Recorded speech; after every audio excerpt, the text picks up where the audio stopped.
Now, different people are affected in different ways by these things. A food additive can affect any part of your body. It can affect your skin, bringing out hives or eczema or other rashes. It can affect your lungs.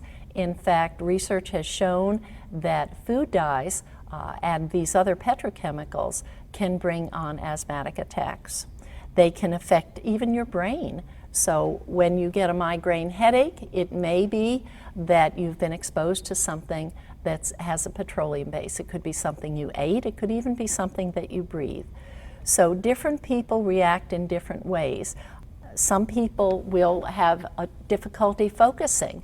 They'll have difficulty, a child may have difficulty paying attention, sitting still. Sounds a whole lot like ADHD, doesn't it?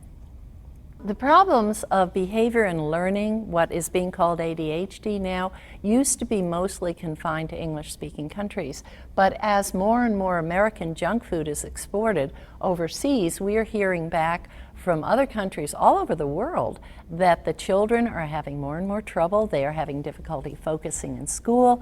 They're having difficulty sitting still, behaving.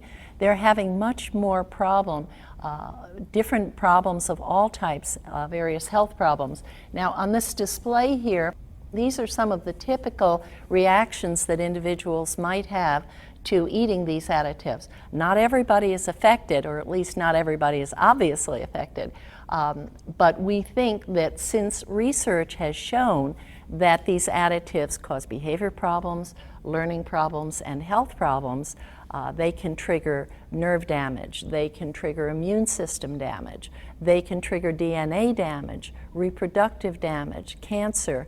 We know that probably most people who eat them are being affected adversely in one way or another. But these are the squeaky wheels, these are the children who have the most obvious problem. Now, I have some samples of schoolwork there. All of the examples on this side here are of children who are eating the typical American diet of artificial colors, flavors, and preservatives. And you'll see that they're having trouble focusing, the motor control is bad. You'll see what looks like dyslexia over there on that one with the red border. And over here, we have examples of the same children and their schoolwork when they've stopped eating foods with artificial colors, flavors, and all. Now, if you can see this, this is the same child as Mike Smith over there. If you look at that example over there, you would say, well, he must have a disorder, he must have dyslexia. Well, this is the same child 3 weeks later. What happened to his disorder? And what about the child who's trying to color the coloring book page there, who has very poor motor control? Here's the same child when she's not eating these additives. So do these children actually have a disorder? If you have a disorder, it's not likely to go away in a very short time. Now, the interesting thing about avoiding these chemicals is that they really are fairly simple to avoid.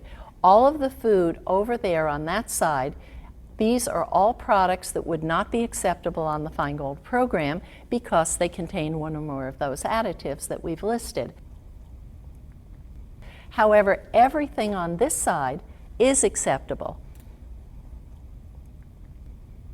So instead of that cake mix, which has vanillin, that's the word for artificial vanilla, I would buy this cake mix here, which doesn't have it.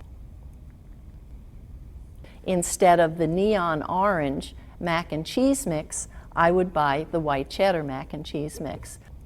The same thing with all of these other products. Now, you'll notice that these are products that are made by the same manufacturer. They make one version that contains an additive that would eliminate it from our program, and they contain one that looks almost identical, seems almost the same, but it does not contain these additives. So why would a manufacturer make two versions? Well, a lot of these products have been around for a long time. Here's a good example. And a lot of people still eat this. However, there's a growing number of consumers who don't want to eat artificial colors, flavors, and things like monosodium glutamate, which many of us would prefer to avoid. So for consumers who will not buy the original product, the manufacturer will come out with a new version. And here's a good example of a delicious cheese snack that doesn't have any of these additives in. So it really is surprisingly easy. You can go into your supermarket, and by making some simple changes in the groceries that go into your shopping cart, you can really get rid of the worst of the additives. Now, to make it a little easier, the Feingold Association volunteers put together material. This is the material that we wished we had when we were starting out. The newest food lists are getting up to about 200 pages long, and this is pushing 20,000. We estimate there are about 20,000 acceptable brand name products in one of these books. And this means that you can go to the supermarket, you can buy anything that's in here, and be confident that it is free of these additives that we're eliminating. We also put out a handbook, recipes, all the step-by-step information that makes it easier to give this a try. We believe that a lot of families who are faced with problems, a lot of children who are having behavior and learning problems, don't have a disorder.